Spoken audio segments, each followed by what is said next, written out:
کریم اما بعد اللہم صلی علی سیدنا محمد وعلی آل سیدنا محمد وبارک وسلم۔ مدارس عربیہ کے اندر ایک کتاب پڑھائی جاتی ہے سبع معلقہ۔ سبع معلقہ کے اندر ایک شاعر لبید کا کلام بھی ہے۔ لبید وہ شاعر ہے جو مشرکین مکہ کے ہاں مسجود الشعراء بن چکا تھا۔ مکہ مکرمہ کے قریب عکاظ نامی جگہ پہ میلہ لگتا تھا۔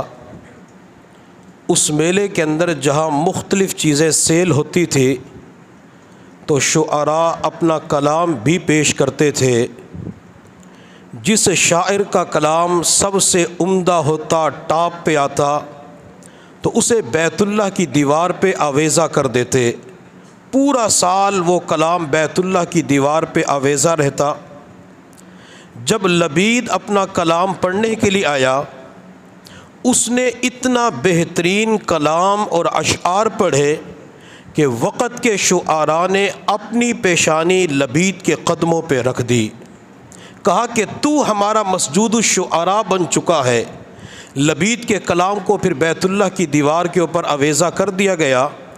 جب بعد کے اندر میرے اللہ نے لبید کو اسلام کی دولت عطا فرمائی تو ایک دن حضرت عمر فاروق رضی اللہ تعالی عنہ نے فرمایا، لبید تو نے زمانے جاہلیت کے اندر اتنا بہترین کلام پڑھا کہ وقت کے شعراء نے تیرے قدموں کے اوپر اپنی جبین جھکا دی۔ ذرا وہ کلام تو سنا، ذرا وہ اشعار تو سنا۔ لبید نے اسی وقت اپنا سر جھکایا اور کافی دیر کے بعد سر اٹھا کے ٹھنڈی آہ کھینچی۔ اپنی آنکھوں سے آنسوؤں کو صاف کرنے کے بعد کہا، عمر کیا قرآن کے بعد لبید کے کلام کی ضرورت رہی ہے؟ عمر اب تو قرآن نازل ہو چکا ہے، اللہ نے قرآن دے دیا، قرآن کے بعد لبید کے کلام کی کوئی ضرورت نہیں ہے۔ حضرت عبداللہ بن مبارک رحمۃ اللہ علیہ فرماتے ہیں کہ میں حج کر کے واپس آ رہا تھا۔ میں نے راستے کے اندر ایک جگہ پڑاؤ ڈالا ہوا تھا تو مجھے دور دراز ایک سواری کے اوپر کوئی خاتون سوار نظر آئی۔ جب وہ سواری میرے قریب آئی تو اس سواری کے اوپر جو خاتون سوار تھی اس نے سلام کیا۔ حضرت عبداللہ بن مبارک رحمۃ اللہ علیہ فرماتے میں نے اس خاتون سے پوچھا کہ آپ کہاں سے آ رہی ہو؟ اس خاتون نے سوال کا جواب دیا لیکن اپنی زبان میں نہیں دیا، بلکہ قرآن عظیم الشان کی آیت پڑھ کے جواب دیا، وَأَتِمُّ الْحَجَّ وَالْعُمْرَةَ لِلَّهِ۔ عبداللہ بن مبارک فرماتے ہیں کہ میں سمجھ گیا یہ عورت حج اور عمرہ کر کے واپس آ رہی ہے۔ میں نے اگلا سوال کیا، جنگل کے اندر کیا کر رہی ہو؟ اس خاتون نے اس سوال کا جواب قرآن کی آیت پڑھ کے دیا، مَن يُضْلِلِ اللَّهُ فَلَا هَادِيَ لَهُ۔ میں سمجھ گیا کہ یہ عورت راستہ بھول چکی ہے۔ میں نے اگلا سوال کیا کہ آپ نے کہاں جانا ہے؟ اس خاتون نے پھر قرآن کی آیت پڑھ کے جواب دیا، ادخلوا مصر ان شاء اللہ آمینین۔ فرماتے میں سمجھ گیا کہ اس عورت نے شہر کے اندر جانا ہے۔ میں نے اگلا سوال کیا، شہر میں کس سے ملنا ہے؟ اس خاتون نے پھر قرآن کی آیت پڑھی، المال والبنون زینت الحیات الدنیا۔ فرماتے میں سمجھ گیا اللہ نے اس کو مال بھی دیا ہے، نرینہ اولاد بھی دی ہے۔ میں نے پوچھا بیٹوں کے نام کیا ہے؟ اس خاتون نے پھر قرآن کی آیت پڑھی، ابراہیم و اسماعیل و اسحاق۔ فرماتے میں سمجھ گیا اللہ نے 3 بیٹے عطا فرمائے ہیں، ایک کا نام ابراہیم ہے، دوسرے کا نام اسماعیل ہے اور تیسرے کا نام اسحاق ہے۔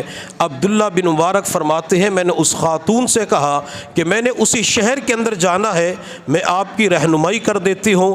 اس خاتون نے احسان کا بدلہ چکاتے ہوئے پھر قرآن کی آیت پڑھی، وَأَحْسِنُوا إِنَّ اللَّهَ يُحِبُّ الْمُحْسِنِينَ۔ لوگوں نیکی کیا کرو، اللہ نیکی کرنے والوں سے محبت فرماتے ہیں۔ حضرت عبداللہ بن مبارک فرماتے ہیں میں نے سواری کی لگام کو پکڑا، سواری کو تیز چلانا شروع کر دیا تاکہ سفر جلدی طے ہو جائے۔ اس خاتون نے سواری کے اوپر بیٹھ کر قرآن کی آیت پڑھی، وَقْصِدْ فِي مَشْيِكَ، او خدا کے بندے سواری کو اعتدال کے ساتھ چلانا ہوتا ہے، تیز نہیں دوڑانا ہوتا۔ عبداللہ بن مبارک فرماتے ہیں میں نے عربی کے اشعار پڑھنا شروع کر دیے، سفر لمبا تھا کہ جلدی ختم ہو جائے گا۔ اس خاتون نے پھر قرآن کی آیت پڑھی، فَقْرَؤُوا مَا تَيَسَّرَ مِنَ الْقُرْآنِ، او اللہ کے بندے اگر تو نے کچھ پڑھنا بھی ہے تو قرآن کی تلاوت کر لے۔ عبداللہ بن مبارک فرماتے میں حیران پریشان کہ یہ عورت ہر بات کے جواب میں قرآن پڑھتی ہے۔ میں نے دل ہی دل کے اندر دعا مانگنا شروع کر دی، اللہ سفر جلدی مکمل کروا دے۔ سفر ہمارا جلدی طے ہوا تو ایک بڑے دروازے کے قریب کسی قافلے نے پڑاؤ ڈالا ہوا تھا۔ میں سمجھ گیا کہ اس عورت کے بچے اسی قافلے کے اندر ہوں گے۔ میں نے قریب جا کے آواز لگائی، ابراہیم، اسماعیل، اسحاق، تین خوبصورت بچے بڑے علم و فضل والے جن کے چہروں سے تقویٰ کا نور ٹپک رہا تھا، دوڑتے ہوئے آئے، مجھے کہنے لگے شیخ کیا بات ہے؟ میں نے کہا سواری کے اوپر آپ کی والدہ سوار ہے، قافلے سے بچھڑ چکی ہے، راستہ بھول چکی ہے، اپنی والدہ سے ملاقات کر لیں۔ بچے دوڑتے ہوئے امی کے پاس گئے، والدہ کو جا کے سلام کیا۔ ان کی والدہ نے پھر قرآن کی آیت پڑھی، وَيُطْعِمُونَ الطَّعَامَ عَلَىٰ حُبِّهِ مِسْكِينًا وَيَتِيمًا وَأَسِيرًا، کہ یہ مسافر ہے، اس مسافر کو کھانا کھلا دو۔ بچے دوڑتے ہوئے خیمے کی طرف گئے، کچھ ڈرائی فروٹ اٹھا کے لائے، دسترخوان پہ رکھے۔ عبداللہ بن مبارک فرماتے ہیں میں نے کھانے سے معذرت کر لی۔ اس خاتون نے پھر قرآن کی آیت پڑھی، انما نطعمکم لوجہ اللہ، او اللہ کے بندے ہم تو اللہ کی رضا کے لیے کھلاتے ہیں، تھوڑا سا کھا لو۔ عبداللہ بن مبارک فرماتے میں نے تھوڑے سے کھائے لیکن تھا بڑا پریشان۔ میں نے اس خاتون کے بچے سے کہا کہ آپ کی والدہ ہر بات کے جواب میں قرآن پڑھتی ہے، احسان کا بدلہ چکاتے ہوئے قرآن پڑھتی ہے، اصلاح کرتے ہوئے قرآن پڑھتی ہے، کھانے کی دعوت دیتی ہے تو قرآن پڑھتی ہے، قرآن کے سوا میں نے تمہاری والدہ کی زبان سے ایک حرف بھی نہیں سنا۔ تو اس خاتون کا بڑا بیٹا کہنے لگا کہ آج ہماری والدہ کو 20 سال ہو چکے ہیں، ان 20 سالوں کے دوران ہماری والدہ کی زبان سے قرآن کے سوا کوئی لفظ نہیں نکلا۔ یہ تھی قرآن کے ساتھ محبت کرنے والی خواتین جو ہر وقت قرآن کی تلاوت کیا کرتی تھی۔ علماء کرام نے لکھا ہے چند چیزیں ایسی ہیں جن کو دیکھ کر انسان کا دل نہیں بھرتا، ایک آسمان کی طرف دیکھنا، دوسرا روزانہ پانی پینا، اور تیسرا بیت اللہ کی طرف دیکھنا۔ جب بندہ بیت اللہ کی طرف دیکھتا ہے تو بندے کا دل، طبیعت سیر نہیں ہوتی، اس کا من کرتا ہے کہ بار بار بیت اللہ کی طرف دیکھتا رہوں۔ آج سے چند سال پہلے روزنامہ اسلام اخبار کے اندر یمن کے ایک شخص کا انٹرویو شائع ہوا۔ وہ حج کرنے کے لیے آیا ہوا تھا، عرفات کے میدان میں ٹھوکر لگی، زمین پہ گر پڑا، کسی شرطے نے آ کر اسے زمین سے اٹھایا۔ وہ شرطہ، وہ پولیس والا کہنے لگا بابا یہ کوئی عمر ہے حج کرنے کی؟ اگر آپ نے حج کرنا تھا تو جوانی کی عمر میں حج کرتے، اللہ کو جوانی کی عبادت مقبول اور پسند ہے۔ تو بوڑھا کہنے لگا بیٹا جب میں جوان تھا میں نے اس وقت بھی حج کیا تھا۔ تو شرطہ کہنے لگا کہ بابا اس وقت آپ کی عمر کیا تھی؟ تو بوڑھا کہنے لگا بیٹا میری عمر اس وقت 20 سال تھی، میں نے 20 سال کی عمر میں سب سے پہلا حج کیا تھا، اور اس وقت میری عمر 120 سال ہے، میں اپنی زندگی کا 100واں حج کرنے کے لیے آ چکا ہوں۔ جب اس شرطے نے سنا تو شرطے کی آنکھوں میں آنسو آ گئے۔ وہ شرطہ کہنے لگا بابا آپ کے دل میں حج کرنے کا اتنا شوق ہے، آپ کے دل میں بیت اللہ کو دیکھنے کی اتنی تمنا اور تڑپ ہے، بابا آپ ہر سال حج کے سفر پہ تشریف لاتی ہیں۔ وہ بوڑھا کہنے لگا بیٹا جب میں بیت اللہ کا طواف وداع کر کے فارغ ہو جاتا ہوں، یہ ہر حاجی کے اوپر واجب ہوتا ہے، عمرہ کرنے والے کے اوپر واجب نہیں ہوتا۔ جب میں طواف وداع کر کے فارغ ہوتا ہوں، بیت اللہ میری آنکھوں کے سامنے ہوتا ہے، آنکھیں میری نمناک ہوتی ہے، میرے ہاتھ رب کی بارگاہ میں بلند ہوتے ہیں، صفا مروہ میرے قریب ہوتا ہے، میں رب کی بارگاہ میں ایک ہی دعا کرتا ہوں، اللہ اگر میری زندگی کا ایک اور سال باقی ہے تو مجھے حج کی سعادت نصیب فرما دے۔ بس یہی دعا کر کے میں جاتا ہوں، اللہ مجھے حج کی سعادت نصیب فرما دیتے ہیں۔ وہ بوڑھا کہنے لگا بیٹا میں نے اپنی زندگی کے اندر 35 حج یمن سے لے کر مکہ مکرمہ تک پیدل کیے ہیں۔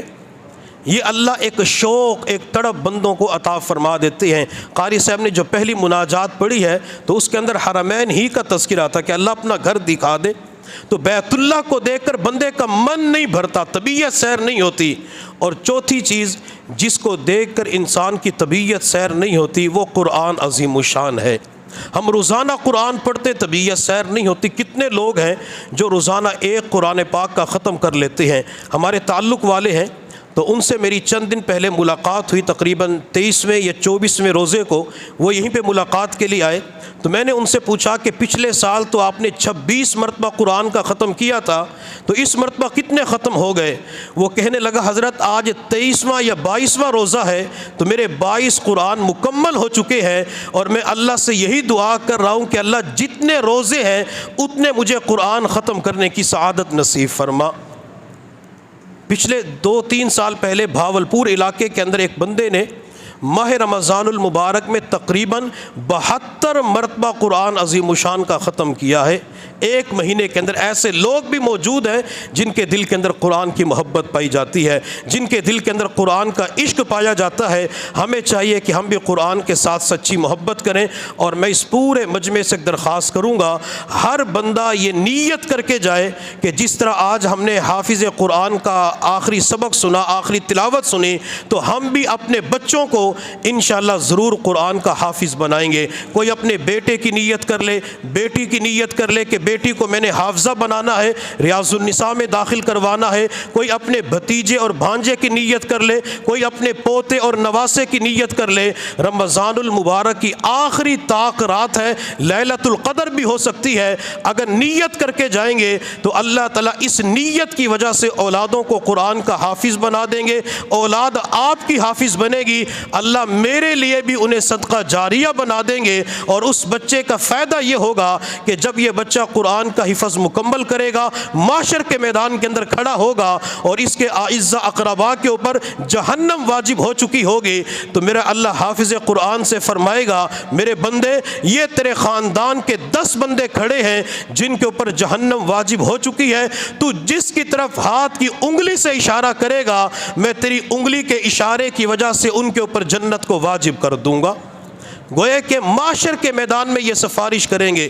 دنیا کے اندر تو قراء کی سفارش نہیں چلتی، دنیا کے اندر مولوی کی سفارش کہیں نہیں چلتی، لیکن معاشر کے میدان کے اندر اس کی سفارش چلے گی اور 10 بندوں کے حق میں چلے گی۔ تو ہر بندہ یہ نیت کرے کہ اپنی اولادوں کو حافظ بنائیں گے تاکہ ہمارے بیٹے، ہمارے بھتیجے، پوتے نواسے یہ حافظ بنے، اور یہی ہمارے بچے پھر تراویح کے اندر ہمیں قرآن سنا سکیں۔